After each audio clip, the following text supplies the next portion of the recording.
ছেড়ে দিবে, আল্লাহ রাব্বুল আলামিন ওর উপর থেকে জিম্মাদারি উঠে যাবে। আল্লাহ রাব্বুল আলামিন ওই ব্যক্তির উপর থেকে জিম্মাদারি উঠিয়ে নিবে। কারণ যে 5 ওয়াক্ত সালাত যে আদায় করবে না, আল্লাহ রাব্বুল আলামিন বলবেন আমি ওর ব্যাপারে দায়িত্ব নিতে পারবো না। কারণ সে যখন বিপদে পড়ে কোনো দোয়া করবে, আল্লাহ রাব্বুল আলামিনের কাছে তখন তা গ্রহণযোগ্য হবে না। কারণ আল্লাহ রাব্বুল আলামিন আল কোরআনের মধ্যে সূরা মুদ্দাসির 74 নম্বর সূরা 40 থেকে 43 নম্বর আয়াতে বলেন, ইয়াতাসাআলুনা আনিল মুজরিমিন মা সালাকাকুম ফি সাকার। জান্নাতীরা জাহান্নামীদেরকে জিজ্ঞাসা করবেন, হে অপরাধীরা, তোমাদেরকে এই কিসে সাকার নামক জাহান্নামে নিয়ে এলো?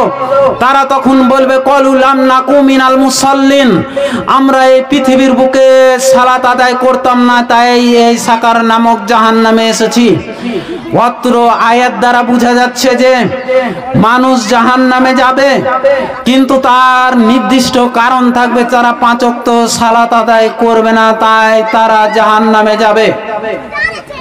জাহান্নামে যাওয়ার বড় একটি কারণ হচ্ছে তারা সালাত আদায় করবে না, তাই তারা জাহান্নামে যাবে।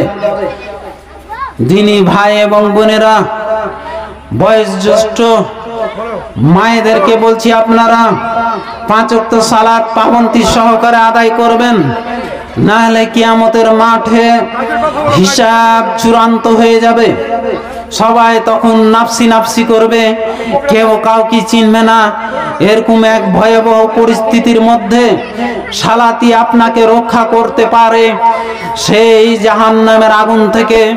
সুতরাং আপনারা পাবন্দী সহকারে সালাত আদায় 5 ওয়াক্ত সালাত আদায় করেন এবং আপনার পরিবারের যত সন্তানতি আছে তাদেরকেও সালাত আদায় করার জন্য তাগিদ দেন।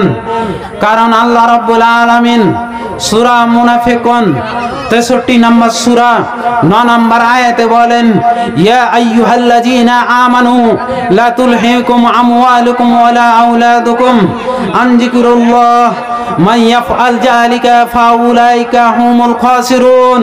হে বিশ্বাসীগণ, তোমরা সালাত তোমাদের যেন ধন সম্পদ এবং সন্তানতি আল্লাহ রাব্বুল আলামিনের জিকির হইতে দাসে উদাসীন না করে। আর যারা উদাসীন হয়েছে তারাই ক্ষতিগ্রস্ত কিয়ামতের মাঠে। সন্তানতির জন্য মানুষ এমন মরিয়া হয়ে যায় যে সন্তানকে বাড়ি করে দিতে হবে, গাড়ি করে দিতে হবে। সন্তানকে এমন ভাবে করে যে সন্তান তার নিজের এমন ভাবে ভান করে যে সন্তান তার নিজের রিজিকে আসেনি। সন্তান মনে হচ্ছে ওর বাবার পূর্বপুণ্য রিজিকে এসেছে, পূর্বপূর্ণ একবারই রিজিকে। জি না, আপনার সন্তানকে করে দিতে হবে, এটাই ঠিক। কিন্তু আপনাকে 5 ওয়াক্ত সালাত আদায় করার পরে আপনাকে করে দিতে হবে। অনেক মানুষ আছে যে এই দুনিয়ার মোহতে পড়ে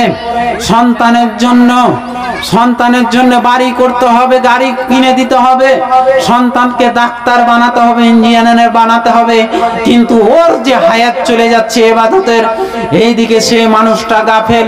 সেই মানুষটা কিয়ামতের মাঠে একদিন ক্ষতিগ্রস্ত হবে। কারণ তার টাকা থাকবে, তার সত্ত্বেও সে হজ করবে না, ও বড় বড় ফরজিয়াতগুলোকে অস্বীকার করবে। এই জন্য সে কিয়ামতের মাঠে সে ফেসে যাবে। অনুরূপ ভাবে আল্লাহ রাব্বুল আলামিন আল কোরআনের মধ্যে সূরা মাউন 107 নম্বর সূরায় বলেন, ফাওয়াইলুল লিল মুসাল্লিন, সেই সব নামাজি একদিন ধ্বংস হবে। এর 3টি অর্থ হয়।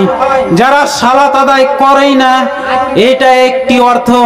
যারা সালাত আদায় আগে করত এখন আর করে না, এরা এক ধরনের কোয়ালিটি। যারা সালাত আদায় করে না তারা এক ধরনের কোয়ালিটি। যারা সালাত আদায় করে এবং আগে করতো এখন আর করে না, তারা এক ধরনের কোয়ালিটি। আর আরেক ধরনের কোয়ালিটি আছে যারা সালাত আদায় করে কিন্তু খেয়ালখুশি মতন করে। কারণ ওরা সালাত আদায় করে ঠিকই, জামাতের সঙ্গে করে না, গাফিলতি ভাবে যখন তার প্রতিপালকের সামনে দাঁড়ায়, অলসতা ভাব নিয়ে দাঁড়ায়, এই সব লোক ফাওয়াইলুল লিল মুসাল্লিন, এই সব লোক কিয়ামতের মাঠে ধ্বংস হবে, অনিবার্য ধ্বংস হবেই হবে। কারণ এরা লোক দেখানো সালাত আদায় করেছে, আল্লাযিনা হুম ইউরাউন, তারা লোক দেখানো সালাত আদায় করে। যদি সালাত আদায় করেও যদি তাকে জাহান্নামে যাওয়া লাগে, তাহলে আপনি যদি সালাত আদায় না করেন তাহলে আপনাকে কোথায় যাওয়া লাগবে? আপনি নিজেই নিজের বিবেক বুদ্ধি দিয়ে ভেবে দেখেন। আপনি যখন মাছ খান কাঁটা বেছে খান, আপনি যখন বাজারে যান তখন আপনি সবজি তখন দেখে কিনেন, আপনি যখন জামা কাপড় যখন কিনেন তখন দেখে কিনেন, আপনি যখন মেয়ের বিয়ে দেন তখন দেখে শুনে দেন, আপনি যখন জমি কিনেন তখন দেখে কিনেন। আর যখন সালাতের ব্যাপারে যখন আসেন তখন আপনি বলেন যে হে আল্লাহ আমি তো কিছুই জানি না, ফাওয়াইলুল লিল মুসাল্লিন, আপনি সেই একদিন না একদিন ধ্বংস হবেন। অনুরূপ ভাবে হাদিস এসেছে সহিহ মুসলিমের মধ্যে, হাদিসটি পেয়ে যাবেন 148 নম্বর হাদিস। জাবির রাদিয়াল্লাহু তাআলা আনহু তিনি বলেন রাসূল সাল্লাল্লাহু আলাইহি ওয়াসাল্লাম বলেছেন, ইন্না বাইনাল রাজুলি ওয়া বাইনাস শিরকি ওয়াল কুফরি তারকুস সালাত। জাবির রাদিয়াল্লাহু তাআলা আনহু তিনি বলেন রাসূল সাল্লাল্লাহু আলাইহি ওয়াসাল্লাম বলেছেন যে আল্লাহর বান্দা আর সালাতের মধ্যে পার্থক্য হচ্ছে, সালাত ত্যাগকারীর মধ্যে পার্থক্য হচ্ছে যে আল্লাহর বান্দা সে সালাত আদায় করে, যারা মুশরিক যারা কাফের তারা সালাত আদায় করে না। কারণ যারা সালাত আদায় করে আর যারা সালাত আদায় করে না, যারা সালাত আদায় করে না এরা হচ্ছে মুশরিক, এরা হচ্ছে কাফের। আর যারা সালাত আদায় করে তারা হচ্ছে আল্লাহর বান্দা। অনুরূপ ভাবে হাদিস এসছে, হাদিসের মধ্যে এসছে ইবনে মাজাহ 1080 নম্বর হাদিস, আত্মীয় হয় তারপরও আপনি ওই যে সালাত আদায় করে না তার জন্য আপনি দোয়া করতে পারবেন না, কারণ দোয়া করলে আপনার কাবিরা গুনাহ হবে। এই কথা আমার নয়, ইবনে বাজ শায়েখ ইবনে বাজ রাহমাতুল্লাহ আলাইকে যখন প্রশ্ন করা হলো তখন তিনি এই প্রশ্নের উত্তরে এই কথা বলেন, যারা বেনামাজি, আর তিনি দলিল হিসাবে পেশ করেছেন আল্লাহ রাব্বুল আলামিন সূরা তওবার মধ্যে 113 নম্বর আয়াতে এই কথা বলেন, যারা মুশরিক অবস্থায় মারা গেছে তাদের জন্য কোনো যাতে মুমিন মানুষ তাদের জন্য দোয়া না করে। এর থেকে নিকৃষ্ট, এর থেকে খারাপ আর কি হতে পারে? আপনার সন্তান আপনার জন্য দোয়া করতে পারবে না, এর থেকে আর দুঃখজনক আর কি হতে পারে? তাই তো আমার মা এবং বোনেদের বলছি, দিনী একটা যখন কুকুর মারা যায় তখন কুকুরের নাম কুকুরই থাকে, একটা যখন গরু মারা যায় তখন গরুর নাম গরুই থাকে, একটা যখন শুয়ার মারা যায় তখন শুয়ারের নাম শুয়ার থাকে, একটা যখন মুসলিম মানুষ মারা যায় সে যদি সালাত আদায় করে মারা না যায়, ও যদি সালাত আদায় করে যদি না করে আর তার উপরে যদি মৃত্যুবরণ করে তাহলে ওকে কাফের বলা হয়েছে। কোন মুমিন মানুষ যাতে ওর সালাত আদায় না করতে পারে। যখন দেখবেন আপনাদের পুরো আমাদের এই মুসলিম সমাজের মধ্যে যখনই আমাদের মতো যারা ইমাম সাহেবেরা আছেন, দ্বীনের দায়ী যারা আছেন, তারা যখন এইটা বর্জন করতে লাগবে যে যে ব্যক্তি সালাত আদায় করবে না আল্লাহ আমাকে নিষেধ করেছে সুতরাং আমি কাবিরা গুনাহের মধ্যে জড়াবো না, তখন দেখবেন অটোমেটিক আমাদের সমাজ থেকে বেনামাজি দূর হয়ে যাবে। কারণ সাধারণ মানুষ জানাজার সালাত আদায় করাতে পারবে না। খুব কম 100 জনের মধ্যে যদি 2-5 জন জানে তো জানতে পারে, কিন্তু বেশিরভাগ 95 জন মানুষই কিন্তু জানাজার সালাত আদায় করাতে পারবে না। শুধু কি তাই, একটা মানুষ যখন বেনামাজি হয় তখন এমনি হাদিসের ভাষা অনুসারে চীনা এবং অচীনা মানুষকে আপনি সালাম দিবেন, এটাই চূড়ান্ত। আপনি যখন রাস্তায় যাবেন তখন রাস্তায় চলার ক্ষেত্রে চীনা অচীনা, ইহুদি হোক, মুসলিম হোক, খ্রিস্টান হোক, সবাইকে আপনি তখন সালাম দিতে পারবেন। আর যখন আপনার যখন পরিচিত হয়ে যাবে যে আপনার বাপ, আপনার সন্তান, আপনার ভাই, আপনার আত্মীয় স্বজন, তখন আপনি আর তাকে সালাম দিতে পারবেন না। সেও যদি সালাম দিয়ে ফেলে তাহলে ওকে আপনি এইটুকুন বলতে পারবেন, ওয়ালাইকুম। কারণ আপনি একটা কাফের মুশরিকের জন্য পরিপূর্ণভাবে দোয়া করতে পারবেন না যে আল্লাহ রাব্বুল আলামিনের পক্ষ থেকে তোমার উপরে শান্তি বর্ষণ হোক। আপনি শুধু এইটুকুন বলতে পারবেন, অনুরূপ শুধু আর যে কি সেইটা আপনি আর যোগ করতে পারবেন না। ওয়া রাহমাতুল্লাহি ওয়া বারাকাতুহু এইটা যোগ করতে পারবেন না। বেনামাজি এমনই এক ঘৃণিত এক ব্যক্তি, যে ব্যক্তি ও সমাজকে পুরো ধ্বংস করে দেয়, ও পরিবারকে ধ্বংস করে। শুনে রাখেন, ইবনে মাজার একটি হাদিস, মানুষ 7টি কাজ করলে কিয়ামতের মাঠে সাদকায়ে জারিয়া হিসাবে পায়। তার মধ্যে হাদিসটি পেয়ে যাবেন 242 নম্বর হাদিস। আবু হুরায়রা রাদিয়াল্লাহু তাআলা আনহু তিনি বলেন, রাসূল সাল্লাল্লাহু আলাইহি ওয়াসাল্লাম বলেছেন, ইনা মিম্মা ইয়ালহাকু মুমিনিনা মিন আমালিহি ওয়া হাসানাতিহি বাদা মাউতিহি ইলমান আলিমা ওয়া নাসারাহু। আবু হুরায়রা রাদিয়াল্লাহু তাআলা আনহু তিনি বলেন, রাসূল সাল্লাল্লাহু আলাইহি ওয়াসাল্লাম বলেছেন, মানুষ যখন মারা যায় তার পৃথিবীর বুকে এমন কিছু ভালো কাজ থেকে যায় যে তার মরার পরেও তার এই আমলগুলো পৌঁছাতে থাকে। প্রথম আমল হচ্ছে ইলমান আলিমা ওয়া নাসারাহু। আপনি যা ইলম অর্জন করেছেন তা বাস্তবায়িত করবেন। কারণ আপনি যাকে ইলম শিক্ষা দিয়ে গেছেন, আপনি কবরে যেও এই নেকি আপনি পেতে থাকবেন। ওয়া ওয়ালাদাহু ওয়া তারাকাহু, এবং নেক সন্তান যখন আপনি পৃথিবীর বুকে নেক সন্তান যখন রেখে যাবেন, আপনি মরার পরও আপনার আমলনামায় নেকি যোগ হতে থাকবে।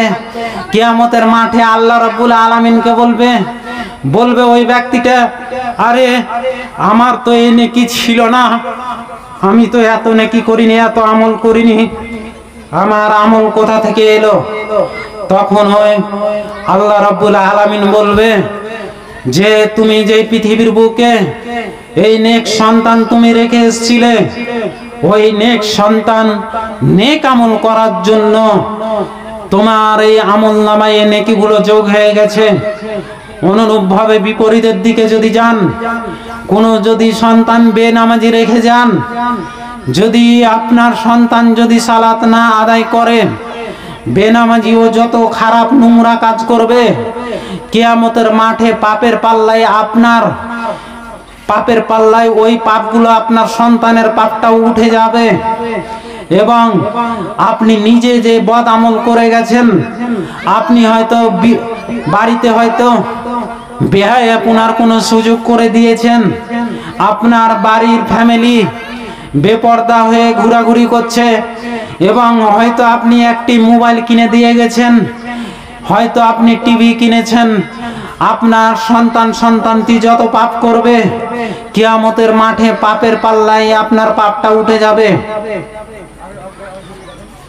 আর মানুষ যখন ওয়া মুসহাফান ওয়া রাসাহু, আর যে ব্যক্তি তার পরিবারকে কোরআন শিক্ষা দিবে, ওই মানুষটা, যত মানুষ, ওই সন্তান যখন কোরআন তেলাওয়াত করবে, ওই সন্তান যখন কোরআন মোতাবেক যখন চলাফেরা করবে পৃথিবীর বুকে, তখন ওই সন্তানের নেক আমল কিয়ামতের মাঠে তা ওই নেকির পাল্লায় উঠে যাবে। তখন ওই মানুষ বলবে, আল্লাহ রাব্বুল আলামিন, আমার তো এই নেকি ছিল না, এই নেকি কোথা থেকে এলো? তখন আল্লাহ রাব্বুল আলামিন বলবে, তুমি যে তোমার পরিবারকে কোরআনের শিক্ষা দিয়েছিলে, ওরই নেকি এগুলো। আও মসজিদান বানাহু, এবং যখন তুমি মসজিদে দানে অংশগ্রহণ করবে এবং টাকা আছে, মসজিদ যখন নির্মাণ করবে, ওই মসজিদে যখন যত মানুষ, আমাদের একটি ভুল ধারণা আছে যে যখন কোনো আপনি ফ্যান দান করলেন মসজিদে কিংবা মাদ্রাসায় কিংবা একটা রাস্তায়, যখন কল টিউবওয়েল যখন বসিয়ে দিলেন, যখন আপনার টিউবওয়েল খারাপ হয়ে গেল, তখন আপনার সাদকায়ে জারিয়া বন্ধ হয়ে গেল। জি না, এরকম না। সাদকায়ে জারিয়া যদি একবার চালু হয়ে যায়, ওই সাদকায়ে জারিয়া কিয়ামত অবধি ওইটা চালু থাকবে। আপনি যখন মসজিদে এমনও কিছু দান করলেন, যদি একটা ইটও যদি দান করেন, তো কিয়ামতের মাঠে আপনি ওর নেকি পেয়ে যাবেন সাদকায়ে জারিয়া হিসাবে। এমনকি এই মজলিসে যারা শ্রম দিয়ে এবং টাকা দিয়ে, মেধা দিয়ে এবং যারা সহযোগিতা করেছে, তারাও এর নেকি কিয়ামতের মাঠে তাদের আমল নামায় পেয়ে যাবে। অনুরূপভাবে আউনারন আজরাহু, খাল এবং পুকুর মানুষ যখন খনন করবে, একটা সময় ছিল যে মানুষের অনেক পানির সংকট ছিল, তাই তখন এখনো যদি কোনো মানুষ যদি টাকা থাকে, আল্লাহ রাব্বুল আলামিন যাকে টাকা দিয়েছে, সে যদি কোনো পুকুর খনন করে এবং খনন করে যদি ওয়াকফ করে দেয়, আল্লাহর রাস্তায় ফি সাবিলিল্লাহ করে, তাহলে ইনশাআল্লাহ ও কিয়ামতের মাঠে ওর আমল নামায় সাদকায়ে জারিয়া পেয়ে যাবে। আও সাদাকাতুন আখরাজাহা মিন মালিহি, এবং আজকে ও যা দান করেছে এবং ওই দানের ওর যে আমল, ও যে দান করে গেছে পৃথিবীর বুকে, ও তা কিয়ামতের মাঠে পেয়ে যাবে। ফি শিহাতিহি ওয়া হায়াতিহি আল হাক্কু মিন বাদি মাউতিহি, এগুলোর সওয়াব কিয়ামতের মাঠে ওর আমল নামায় যোগ হয়ে যাবে। তাই তো আপনি নেক সন্তান তৈরি করেন, কারণ আল্লাহ রাব্বুল আলামিন আল কোরআনের মধ্যে বলেন, সূরা আনকাবুত 29 নম্বর সূরায় 45 নম্বর আয়াতে বলেন, ইন্নাস সালাতা তানহা আনিল ফাসাই ওয়াল মুনকার, নিশ্চয়ই নামাজ মানুষকে অশ্লীল এবং বেহায়াপনা থেকে বিরত রাখে। আপনি আপনার সন্তানকে সালাতের জন্য তাগিদ দেন, নিজেও তাতে সালাত আদায় করেন, না হলে এমন একটি দিন চলে আসবে, দেখবেন আপনার জানাজা, আপনার মেয়ের বিবাহে দেখবেন ইমাম সাহেবদেরকে পাবেন না, আর আপনার জন্য আপনার সন্তানও দোয়া করবেন না, কারণ আল্লাহ রাব্বুল আলামিন এই দোয়া করতে নিষেধ করেছে। তাই দিন থাকতে থাকতে আপনি সোজা হয়ে যান, আর বেশি দিন নয়, কারণ এই যখন এখন মিডিয়ার যুগ, এখন ইলেকট্রনিকের যুগ, আপনি যত তাড়াতাড়ি পারবেন আজকে এক্ষুনি আপনি তওবা করে মাগরিবের সালাতের জন্য প্রস্তুতি গ্রহণ করেন। আল্লাহ রাব্বুল আলামিনের কাছে দোয়া করি, আল্লাহ রাব্বুল আলামিন যাতে আমাদেরকে শোনার থেকে বেশি বেশি আমল করা সেই তৌফিক দান করে। আমিন সুম্মা আমিন। আল্লাহুম্মা সাল্লি আলা মুহাম্মাদ ওয়া আলা আলি মুহাম্মাদ কামা সাল্লাইতা আলা ইব্রাহিম ওয়া আলা আলি ইব্রাহিম ইন্নাকা হামিদুম মাজিদ। রব্বিরহামহুমা কামা রাব্বায়ানি শাগীরা। রব্বানা আতিনা ফিদ দুনিয়া হাসানাতাও ওয়া ফিল আখিরাতি হাসানাতাও ওয়া কিনা আযাবান নার। সুবহানা রাব্বিকা রাব্বিল ইজ্জাতি আম্মা ইয়াসিফুন ওয়াস সালামুন আলাল মুরসালিন ওয়াল হামদুলিল্লাহি রাব্বিল আলামিন। আসসালামু আলাইকুম ওয়া রাহমাতুল্লাহি ওয়া বারাকাতুহু।